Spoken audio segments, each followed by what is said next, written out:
ఏంటే దాన్ని ఎలా పడేశావు? అయ్యో లక్ష్మి, 47 ఏం లక్ష్మి మాట్లాడుతున్నావు? అబద్ధాలు ఆడుకో. నువ్వు కావాలనే నెట్టావు లక్ష్మి.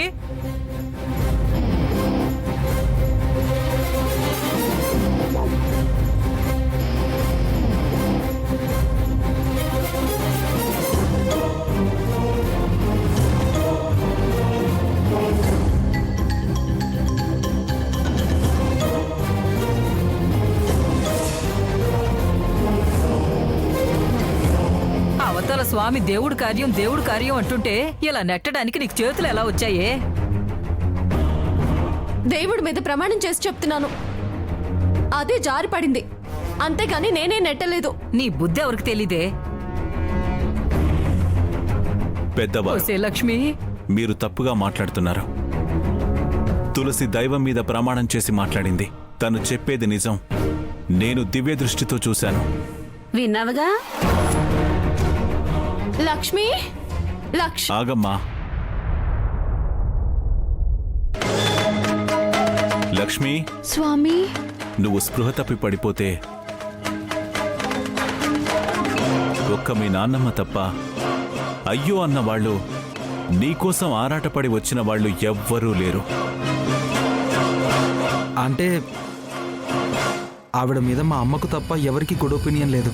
మరి వారు ఆత్రంగా రాలేదు?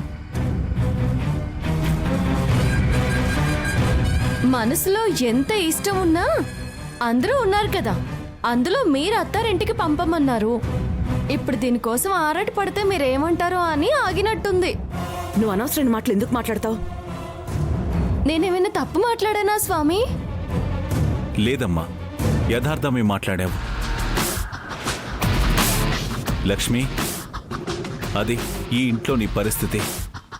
ఇందరు ఉన్నా ఒక్కరి అభిమానం కూడా నోచుకోలేని దానివి. ఉండవలసిన స్థానంలో ఉండకపోతే విలువివ్వరమ్మా.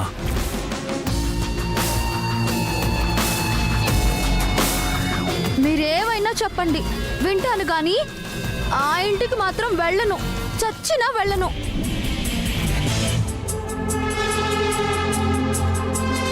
ఏయ్, నోరు మూసుకో. శాంతించు దుర్గమ్మ.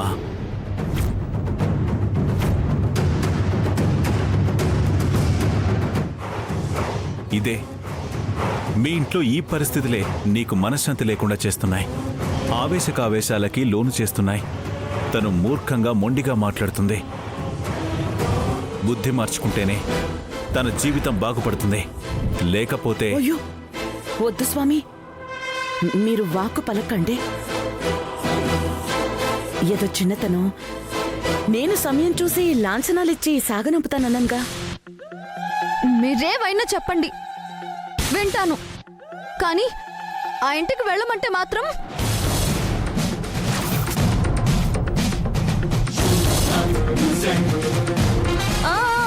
ఆవేశపడుకు దుర్గమ్మ.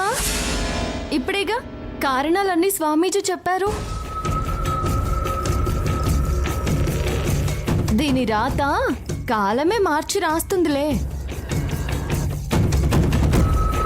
చేతుల కాళ్ళకే ఇలాంటి వాళ్ళకి జ్ఞానోదయం అయ్యేది, పశ్చాత్తాపడేది.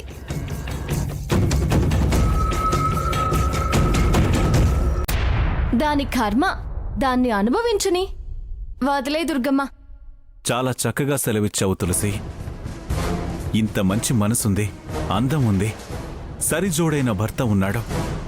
వివాహమయ్యి 1 ఏడాది గడిచింది.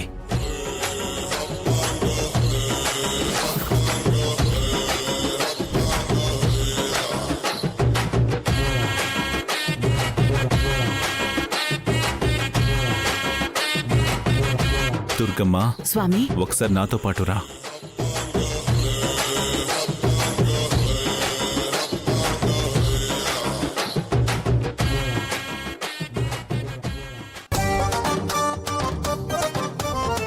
అన్నయ్య వదినకి ఏం చెప్తాడో ఏమో తెలుసు.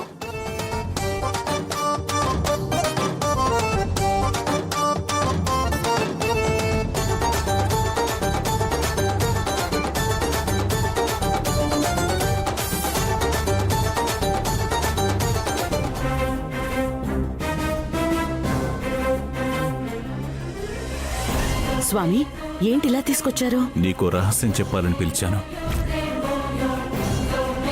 రహస్యమా? ఏంటది? తులసి ఆదిత్యలకి ఒకరంటే ఒకరికి ప్రాణం. ప్రాణంతో సమానంగా ప్రేమించుకున్న వాళ్ళు. సాంప్రదాయబద్ధంగా వివాహం జరిపించావు. ఇలా దంపతులవ్వడానికే వాళ్ళు పుట్టారు. వాళ్ళది జన్మజన్మల బంధం.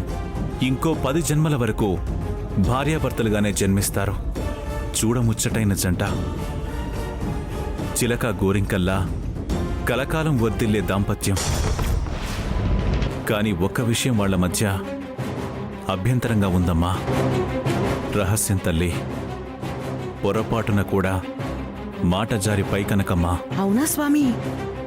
వారసుల మీద మోహంతో వాళ్ళకి శోభనం జరపొద్దమ్మా.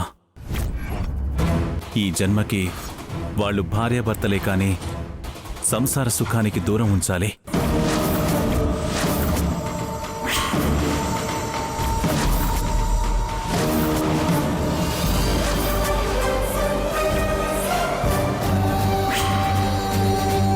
ఇదేంటి స్వామి ఎలా చెప్తున్నారు? అదేంటి స్వామి అలా అంటున్నారు? శోభనం జరగకపోతే వంశాభివృద్ధి ఎలాగా? ఎవరినైనా దత్తత తెచ్చుకోండమ్మా. అదేంటి స్వామి? వాళ్ళిద్దరిది జన్మజన్మల బంధం అన్నారు. మరో 10 జన్మలు భార్యాభర్తలుగానే పుడతారన్నారు. మరి శోభనం జరిపించద్దంటారే?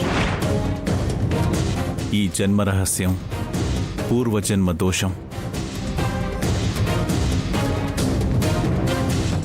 సరే స్వామి. ఒక విధంగా నా మనసులో మాటే మీరు చెప్పారు. మీరు సెలవిచ్చారు. దాని ప్రకారమే కార్యం జరిపించును. మరి వాళ్ళు నిలదీస్తే? ఏం చేయమంటారు స్వామి? మీ పేరే చెప్తా. మీరే సెలవిచ్చారని చెప్తాను.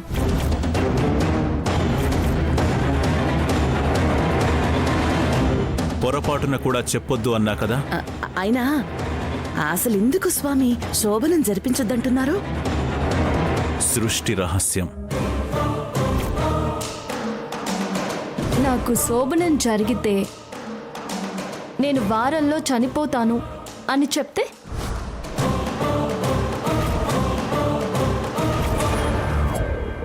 వాళ్ళకి శోభనం జరిపిస్తే సరిగ్గా వారం తిరిగేసరికి తులసి మనకు దక్కదు, మరణిస్తుంది.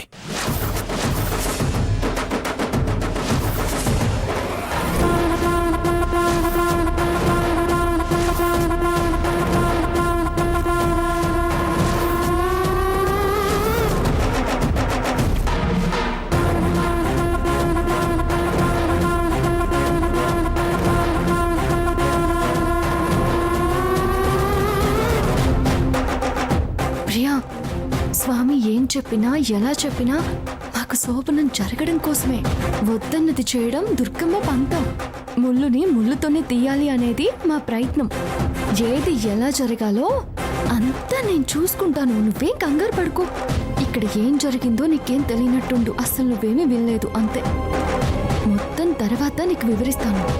అది కాదే తులసి. అదేంటి స్వామి? సరే పద. దయచేయండి.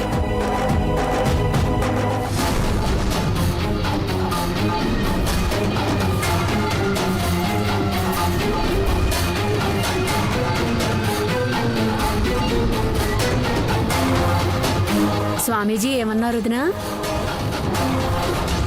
అది మీకు చెప్పాల్సిన విషయం కాదు. వారికి మాత్రమే చెప్పవలసిన మూలమంత్రం. పిచ్చి మాట చెప్పి మంత్రం అంటున్నారు. అదికా స్వామి.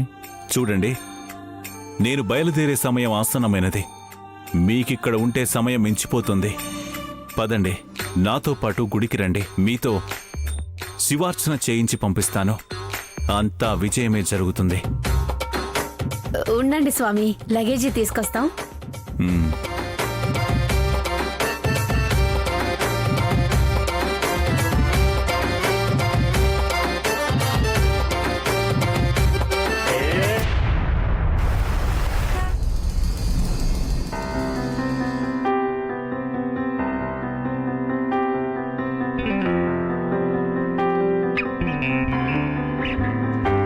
తులసి, నువ్వు కూడా కూర్చోమ్మా, నేను వడ్డిస్తాను.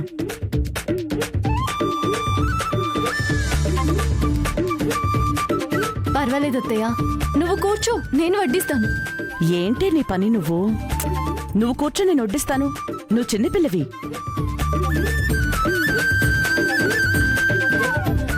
ఏంటే కూర్చోమంటే కొత్తగా నా మొహం చూస్తావు? కొత్తగానే కనిపిస్తున్నావు అత్తయ్య. ఏం కొత్తే? పాత దుర్గమ్మనే కదా. అవునమ్మా, నువ్వు చాలా మారావు.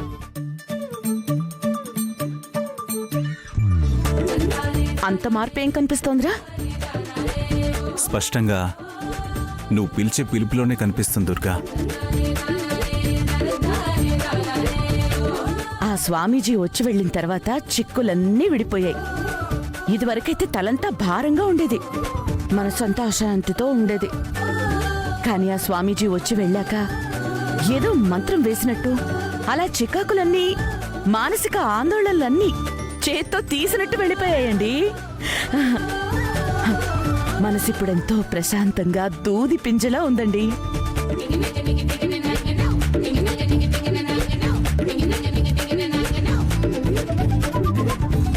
ఆయన అలా తేలిక ఊపిరి పీల్చి వదులుతుంటే చాలా ప్రశాంతంగా ఉందండి. నాకైతే చాలా సంతోషంగా ఉందండి. సంతోషం నీ మొహంలో కొట్టొచ్చినట్టు కనిపిస్తుంది దుర్గా. అమ్మా, ఇంతకీ ఆ స్వామీజీ నీతో ఏం చెప్పాడు?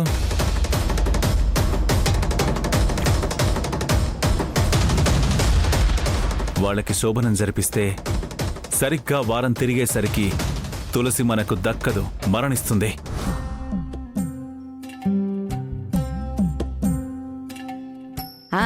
ఏం చెప్పాడంటే, మరే మన ఇంటికి మంచి జరగబోతుందని చెప్పారా? ఇప్పుడు నేను ఆనందంగా ఉన్నట్టే మన ఇల్లంతా నవ్వుల వనంలా మారుతుంది అన్నారు. సంతోషాల వెలుగొస్తుంది అన్నారు. కొత్త కొత్త పండగలన్నీ మన ఇంట్లో జరుగుతాయన్నారు. ప్రతి నిత్యం మన ఇంట్లో దీపావళి పండగ సాగుతుందన్నారా? ఇంకేం చెప్పాడమ్మా? ఏం చెప్పారంటావేంట్రా? నీ చేతిలో మనవణ్ణి పెడతానత్తయ్యా అని. నేను ఆ క్షణంలో కోరిన కోరిక ఒకరిని కాదు, ఇద్దరు కావాలి అని అడిగాను.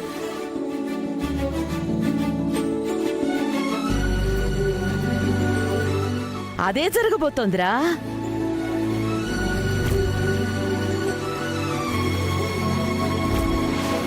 మీకు శోభనం జరిపించమన్నారు.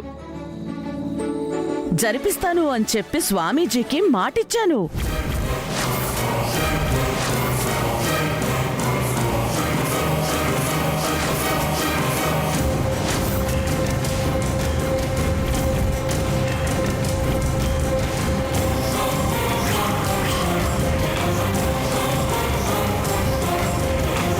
ఏంటే లక్ష్మి, దుర్గ అంటున్న మాట కరెక్టేనా? నేను విన్నది నిజమేనా? నువ్వు విన్నది అన్నది ఓకే. వాళ్ళిద్దరికి శోభనం జరిపిస్తుందంట. అవునా? ఎందుకనే? ఎందుకు ఇది ఇలా మారిపోయింది? ఆవిడెప్పుడో మారింది. ఈ వారం రోజుల క్రితం ముందే నాకు డౌట్ స్టార్ట్ అయింది. అది ఇప్పుడు కన్ఫర్మ్ అయింది. నిజమమ్మా? నువ్వు చెప్పేది నిజమేనా? నిజంగా శోభనం జరిపిస్తావా? అబద్ధం ఎందుకు ఆడతాన్రా? నీ మీదొట్టురా.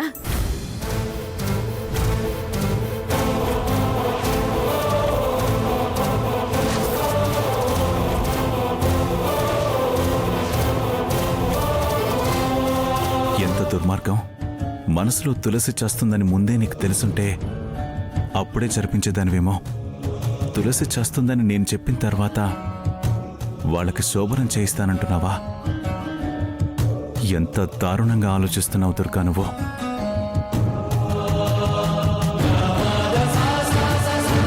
ఏంటండి ఇంత మంచి శుభవార్త చెప్తే అలా పెట్టారేంటి మొహం? అబే ఏం లేదు, మాట్లాడేది మా దుర్గేనా అని ఆలోచిస్తున్నా. దుర్గమ్మనే, మీ దుర్గనే మాట్లాడుతున్నాను. స్వామీజీ చెప్పినట్టుగానే పిల్లలకి శోభనం జరిపిస్తాను జరిపిస్తాను జరిపిస్తాను.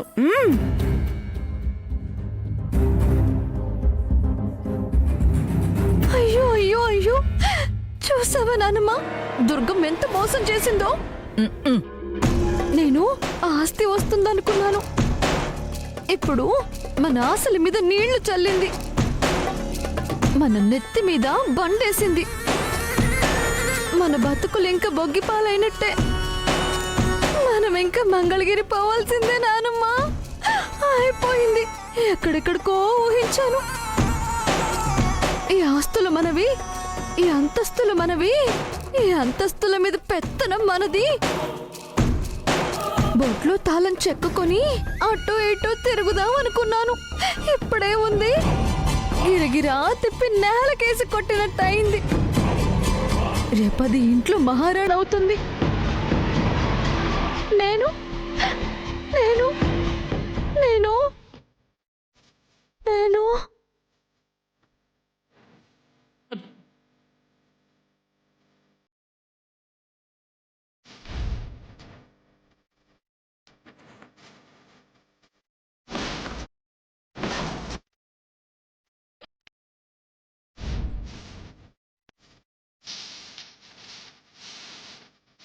అనవసరంగా ఈ ఇంట్లో చేరాను.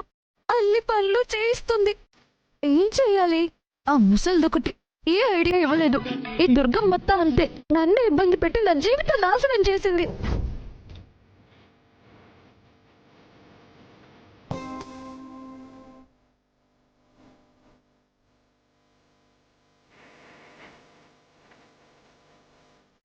ఓసేయ్, ఇప్పుడు అన్నయ్య తుడవడం అంటే నేను కిందికి వచ్చే టైంకి తుడిస్తే నేను జారి పడాలనా?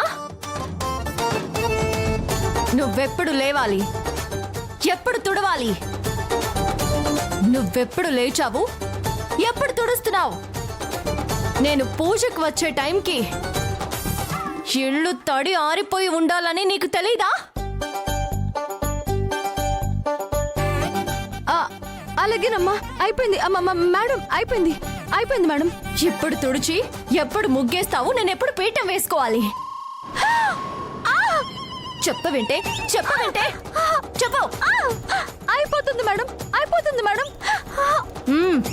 ముందు చేతులు కడుక్కొని నాకు కాఫీ తీసుకురా.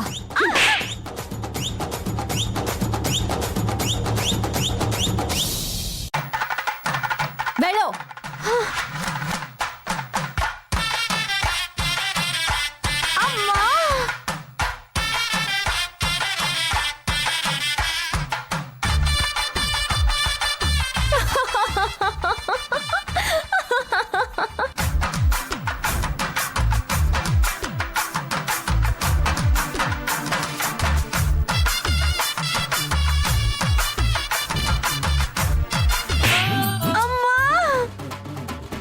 కానీవే తొందరగా. అమ్మా, మళ్ళీ బట్టలు ఉతకాలి. బట్టలు ఉతకాలా? అలాగే అమ్మా.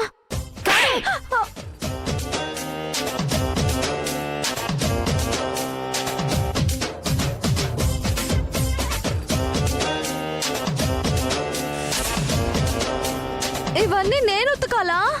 మరి నేను ఉతకాలా? ఉతికి కానీ వంట చేయాలి, నాకు ఆకలి అవుతుంది. అయిపోతుంది అమ్మగారు. అలాగే, మీరు వెళ్ళండి అమ్మా. లేదు లేదు, నేను ఇక్కడే ఉంటా, కానీ తొందరగా.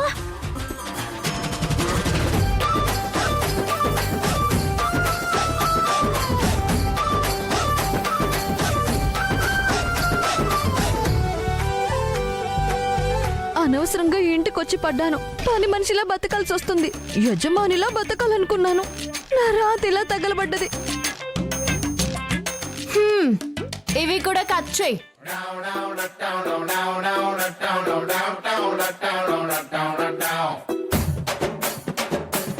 ఏంటి? ఇవన్నీ కట్ చేయాలా? ఇవి సరిపోతాయి కదా కూరలోకి.